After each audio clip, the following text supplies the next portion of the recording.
Botanam no peboye bola mona édition ya mardi 29 avril 2025 ya manaka na bino bolinga kamingi babengi ngonga ebeti na ngonga mokende na zuni ningisa ya kopesa bino maye oyo ba ngonga ebeti balengeli pona pourquoi ya lelo.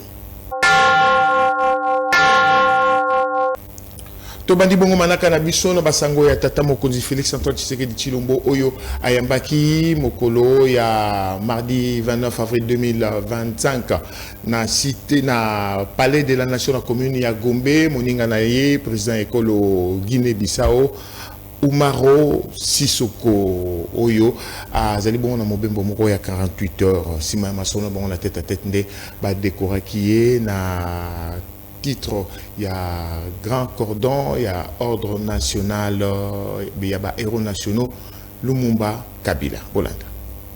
Akomaki Congo démocratique Nandela Pepe Mokolo Amadi 29 avril 2025 Oyo.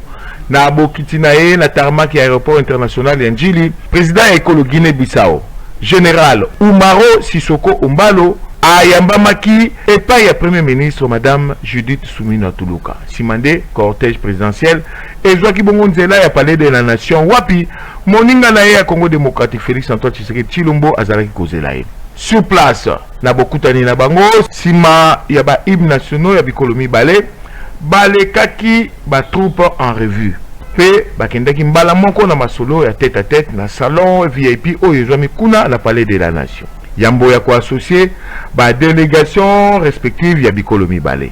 Sima ya masolo na bango tête à tête balekaki bongo na salle de conférence wapi na bokambami ya chancellerie ya ba ordre nationaux ya Congo démocratique tata mokonzi na qualité na ye ya chancelier ya ba ordre nationaux alekaki bongo na ko décorer mopaya na ye na titre honorifique ya Grand Cordon ya ordre national ya ba héros nationaux Lumumba Kabila. Pona nyonso oyo asala pona kimia pe réconciliation en Afrique pe pona attention particulière oyo asalaka na école Congo démocratique na tango nyonso bazalaka na besoin na ye. Bolanda. La République démocratique du Congo entend saluer votre mérite éminent, vous témoignez son estime profonde et scellée dans le marbre du respect mutuel et de l'amitié durable, les liens indéfectibles qui unissent nos deux peuples.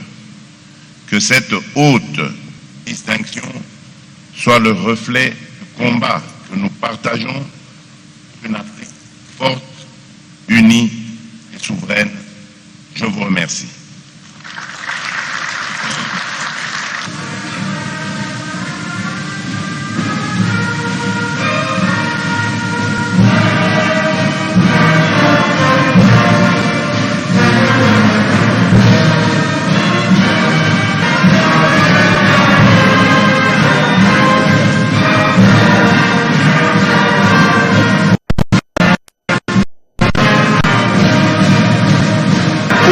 Sissoko et Mbalo qui reçoit la grande distinction honorifique. Sima bakonzi oyo mibale balekaki bongo na point de presse esika wapi bayanolaki na mituna ya bapanzi sango. Esengeli koyeba ete général Umaro Sissoko Mbalo ya Guinée-Bissau azali na mobembo moko ya mosala ya 48 heures na Congo démocratique. Ngonga ebeti.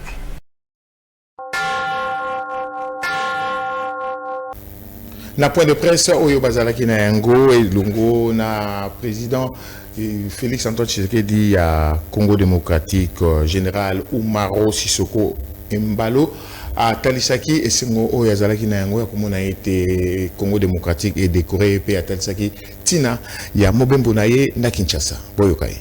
D'abord, avant de commencer de répondre à vos questions, je remercie mon frère et ami Félix de cette décoration, ou condecoration, je ne sais même pas comment vous le dites en français.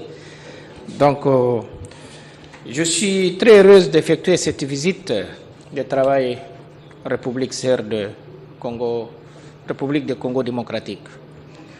Nous partageons les mêmes idéaux, les idéaux dans l'ensemble des continents africains, et puis toujours avec la République démocratique du Congo, on fait nos consultations politiques et diplomatiques. Et on envisage, quand le président Félix était en Guinée-Bissau en visite d'État, nous avons convenu que je passe au DRC pour rétribuer cette visite. Et aujourd'hui, je suis là. Effectivement, qu'on a discuté de la situation régionale, la situation nationale de nos deux pays. Et aussi, on a convenu d'accélérer, de donner des instructions à nos deux ministres des Affaires étrangères pour réunir nos commissions mixtes et aussi de réouverture de nos représentations diplomatiques entre les deux pays. Nangamona Félix Antoine Tshisekedi Tshilombo ye atalisaki tinanini va décorer bongo président Omaro Sissoko pe atalisaki bongo engagement na ye pour été Afrique et Kokabongo ko tomboma azangaki te kolobela likambo ya signature ya déclaration des principes au Utibongo ko tiama mokoloto na Washington États-Unis d'Amérique entre Ekolo Congo démocratique pe Ekolo Rwanda pour na bozongi ya kimia boyokai. Je suis panafricaniste dans l'âme. Et donc, moi, quand deux nations africaines se rapprochent, c'est pour moi toujours du pain béni. Je suis un fervent activiste de la cause de la zone de libre-échange continentale. Et je suis convaincu que le jour où l'Afrique deviendra vraiment cette zone de libre-échange, on parlera de nous autrement. Évidemment, il faut qu'on se débarrasse de certaines tares comme celles que nous connaissons, avec des pays qui se comportent encore comme dans les années 60, lors de nos indépendances, où on voyait les choses qu'en termes de guerre, en termes d'invasion, de déstabilisation des pays voisins et autres. C'est des choses que nous devons bannir en Afrique. Et plutôt que d'ériger des murs entre nous, jeter plutôt et construire des ponts pour relier les nations, parce que nous sommes tous liés par un même destin en Afrique et par les mêmes défis que nous devons relever. Et ça ne sert à rien de perdre du temps à se regarder en chien de faïence plutôt que de faire, j'allais dire, l'amour. Voilà. Alors à propos de cette déclaration de principe, vous le dites, c'est une déclaration de principe, c'est vrai, c'est un pas dans la bonne direction, la direction que j'ai toujours souhaité imprimer dans mon pays. Et cet engagement, je l'ai pris devant mon peuple et je le tiendrai jusqu'au bout. Je ramènerai la paix, mais la paix véritable et définitive. Après ce que vous êtes en train de voir, il n'y aura plus de problème d'instabilité en République démocratique du Congo. Ça, c'est mon vœu et mon serment à la fois. Et je n'en dirai pas plus, vous comprendrez pourquoi, parce que évidemment, je respecte les initiatives prises par nos partenaires. Et je vous donne simplement rendez-vous le jour où cette paix deviendra réalité. Voilà, je vous remercie. Totikeli karana o etali bongo ba activité à Tata Mokonzi Félix Antoine Tshisekedi Tshilombo oyo mokolo ya lundi 28 avril 2025 na cité Union africaine ayambaki vice-premier ministre belge en charge des affaires étrangères Maxime Prévost Elongo basolola kina oyo etali bongo Kimia na Est ya Congo démocratique kaka na occasion na ayambaki bongo envoyé spécial ya gouvernement britannique na Congo démocratique européen qui kaka kolobela likambo etali bongo bozongi ya Kimia na Est ya Congo démocratique Hollande. Royaume-Uni et Belgique ezali tenir na souveraineté et intégrité territoriale ya école Congo démocratique face ya pays agresseur oyo eyebani malamu na bongonde vice-premier ministre des affaires étrangères belge Maxime Prévost abandelaki lisusu maloba na ye liboso ya président de la République Félix Antoine Tshisekedi Tshilombo mokolo ya lundi 28 avril 2025 na cité ya Union africaine na suka ya réunion oyo esalaki pene ya 2 heures d'ita mobimba ya masolo. Chef ya diplomatie belge atalisaki ete ekolo na ye ezali pona ba initiative nyoso oyo ezali na nzela pona koluka kimia na ekolo Congo démocratique. Boyo Kangonga. Les conflits qui se déroulent à l'est du Congo sont aujourd'hui particulièrement meurtriers. Les exactions violentes qui s'y déroulent chaque jour sont effectivement un scandale que nous devons veiller à arrêter dans les meilleurs délais possibles, avec bien entendu la pression nécessaire de l'ensemble de la communauté internationale. La Belgique a été très claire sur ce dossier, en considérant qu'il y avait effectivement un territoire qui était agressé et qu'il y avait donc par voie de conséquence aussi un agresseur. Nous sommes convaincus que ce qui fait la cohérence de la politique étrangère de la Belgique, c'est sa constance dans la défense des principes de justice, de respect du droit international, de respect des principes de la Charte des Nations Unies, et donc aussi de l'inviolabilité des territoires et de respect de la souveraineté. Simanaye kokutana na président ya Burundi, Uganda, pe oyo ya Ekolo Congo démocratique, ministre Maxime Prévost atalisaki ete azali optimiste tope azali kondima ete crise oyo ya Ekolo Congo démocratique ekokoma na suka. Boyo Kangonga. Nous souhaitons donner un maximum de chance aux initiatives de médiation qui sont prises, qu'elles soient à l'initiative de la sous-région, avec, on le sait, le processus de Luanda, de Nairobi, l'Union africaine, mais aussi plus récemment les initiatives depuis Doha. Si manaye mokonzi ya mboka Félix Antoine Tshisekedi Tshilombo ayaki koyamba pe lisusu envoyé spécial ya britannique wapi masolo na bango ezalaki kaka basé na oyo etali bongo kimia na est ya Ekolo Congo démocratique. Grande-Bretagne ezali pe na sima ya Ekolo Congo démocratique. Boyo Kangonga. Il y a un nombre de processus actuellement qui visent, qui essayent de rechercher une paix durable. Donc, il y a le processus de Luanda, de Doha, de Washington. Et l'important est que tous ces processus soient coordonnés. Mais éventuellement, ce qui est important, c'est de trouver la paix, la prospérité et aussi la sécurité pour la région. Présence ya ba diplomate oyo ezali kotalisa ete ba partenaire nyonso ya Ekolo Congo démocratique bazali pona kimia ya libela na partie est ya Ekolo Congo démocratique. Ngonga ibeti.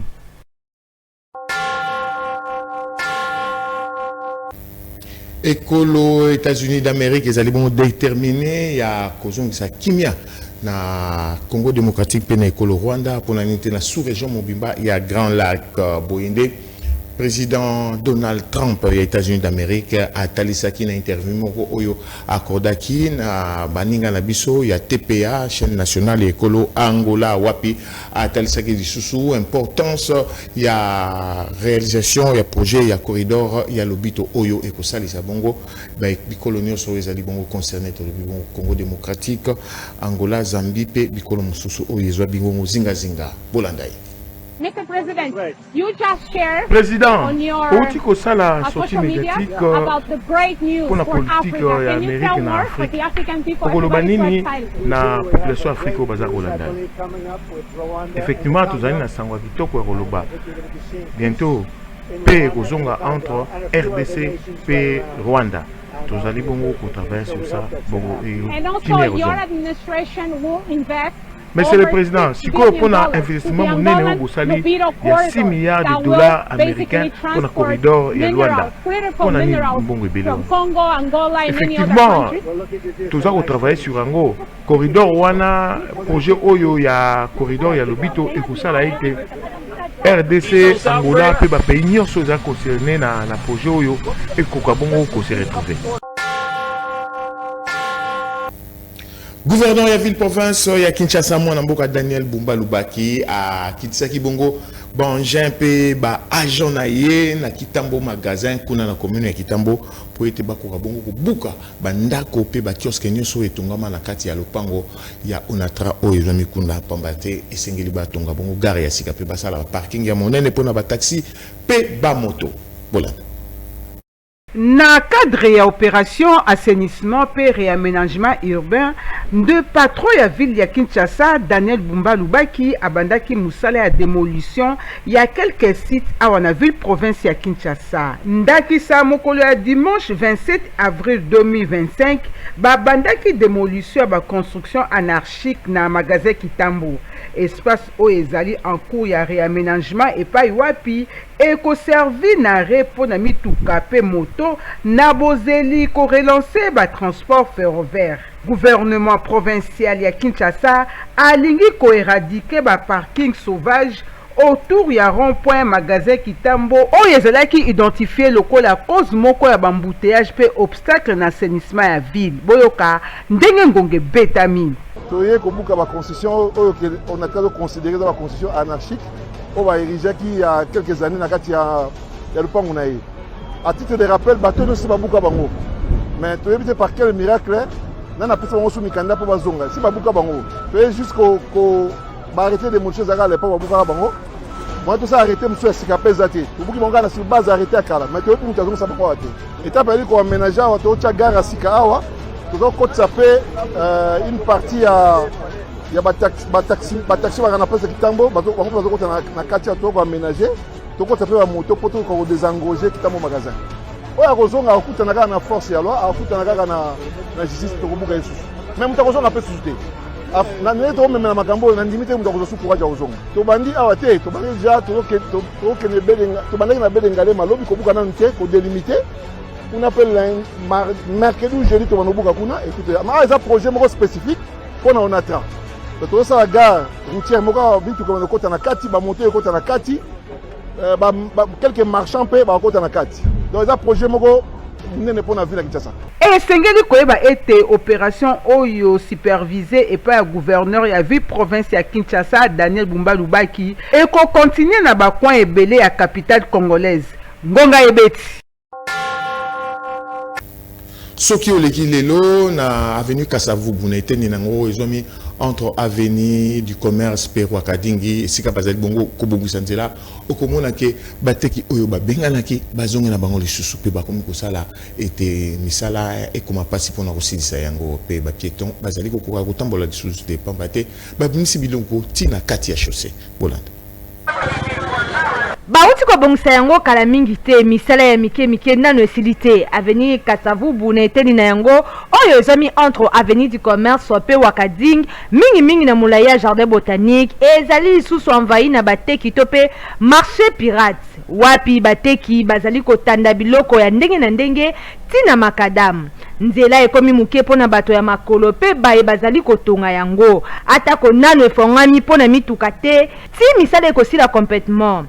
Pona ba commerçant ezali foti na bango te bazali na sika ya koteka te pamba te zando ya munene ya sika nano efongwami kaka te boyoka bango ndenge babeti ngonga tozoteka na kati ya risque po tala kaka tozalaka mpe na baoccupation ya bana tozalaka na bana totangisaka bon tozalaki na biso na bordure wana na likolo kuna bo ekolo babukaki biso sikoyo kuna na likolo kuna tozotanda bo bato ebele bazoleka mingi na se awa yango na moni totie mwa oloya babordure mpo totekaka mwa biloko ya mike oyo ezotekama mbango mais susi na biso ezaki tozonga na biso contre ezo kuna ata tokotia bamesa te me batia biso kaka contre ezo batika biso mwa libre lelo boye kosepela mwana akoma kosenga biloko na balabala akoma manje obie manje eza kitoko te malamu mwana amonake bana biso mpe mama biso alambaka toliaka tomelaka mpe ti tomelaka vi nyonso baninga bamenaka soki tokendaka place totanga ke obandika bobana bakomi liyibi bana bakomi bafate bakomi kosenga senga monike ya propre te malamu nabunda ata na principe ke nakelela navandaka na ndako bongo esimba te mpo zandu yango na bakanga nga nazalaki na mesa na kati na bandeki koteka na kati babuki biso zandu président alobaki batika bamama na bapapa bateka libanda ya ndinga ya zandu to bandeki koteka libanda sibitima eza mabe te baye kobuka biso mpo babongisa prince kota babongisa prince place ya kokende koteka eza te toza na bandaku toza na bafoye na bana place ya kokende eza te nde omoni moye tokende eza te nde tozongi toteka na pembeni ya toluka ataka mwa kwanga bana baliaka zando eza société liboso me babuka zandu na projet te ta zandu lelo ba 6 ans neti nga na victime na obuka zandu nazaki mutu munene nazaki ko vivre bien banda babuka zandu biloko nanga batumba tala nde na tikala gouvernement yo kabiso mawa ezala likambuka ya zando so zando efongami makambo nyonso ezala te tokozonga na kati ya zando tokosenga na bakambi ya ville ba appliquer rigueur mpona ko batela nzela oyo ezali nanu kotongama mpe kosala na lombango mpona kofongola zando ya monene pamba te ekomi raison mpona bateki oyo a chaque fois bazongaka nsima ya kobenga na bango ngonga ebeti. Insécurité économique au Kola Bongo na ville province ya Kinshasa sima phénomène kuluna tokomi na phénomène braquage ozali ko salema na moinda kisa na lemba ndenge bozali ko mona lemba terminus wapi bato baye bakoti na shop moko ya échange pe ya vente na ba service ya télécom ba beti masasi ba zub mbongo ba bimi calmement sans bazala inquiété kutu mama moko azaki pembeni wana za koteka na ye akoyeba te nini ezali koleka kuna likambo oyo leta esengeli bongo atala ngopamba te bato na mandoki na moi bazali bongo coopérer facilement pe bake na moto balandi bango te tokozongela ngo ba édition na biso ezali kwa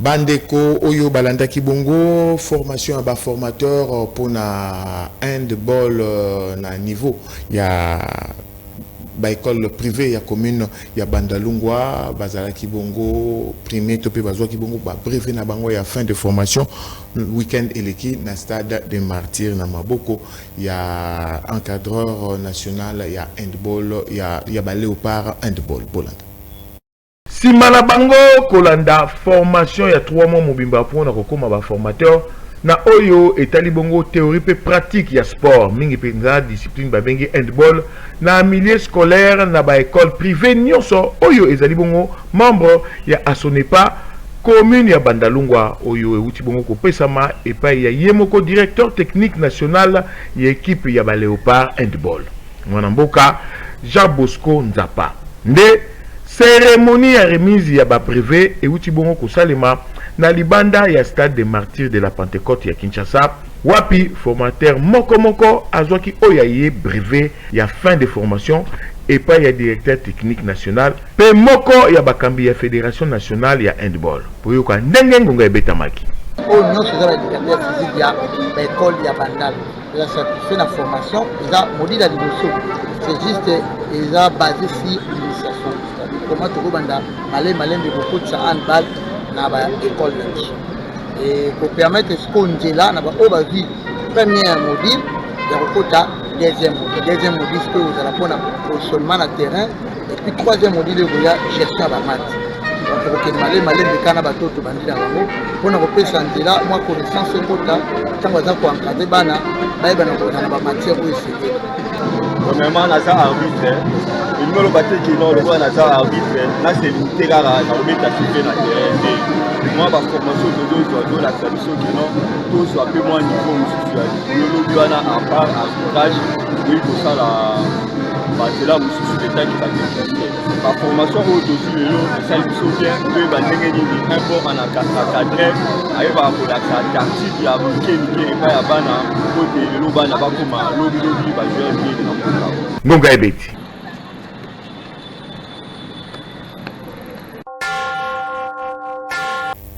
yambo ya kosukisa manaka lelo esengeli koyeba ete ngonga ebeti pe canal kin mobimba ezali bongo na esengo pamba te basangani bongo na moko ya bamonteur na bango mwana mboka Alabama kisema monteur principal ya ngonga ebeti oyo azali bongo kosepela mbotama na ye mokolo ya lelo Alabama kisema mbotama na ye lisusu petit mais costaud mwana oyo ayebi informatique koleka bato ebele bolanda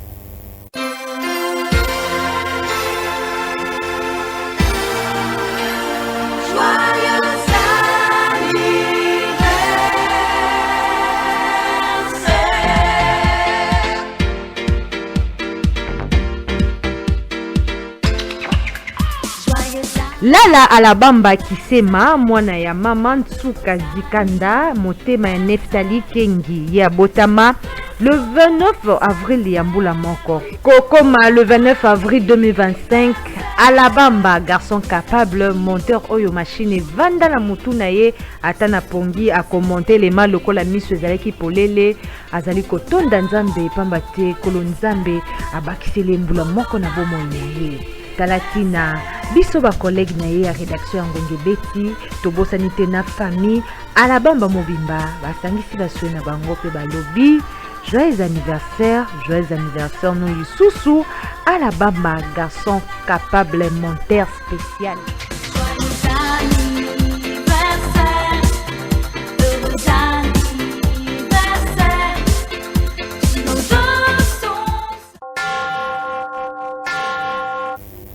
Nasango Oyo ya seconde na zundingisa kusukisa manaka ya mardi 29 avril 2029. Merci Kei Bongo na Alabama wazali bongo ko sepela anniversaire na ye wasimba ki bongo montage Coupa Arbola azalaki na réalisation pe Suleiman Mboyo na régie finale mokolo ya mercredi 30 avril 2025 de Mija Aloua a kitani na ngai pona kopesa bino basanga mosusu ya ngunga ebeti boboto o mabota mabino.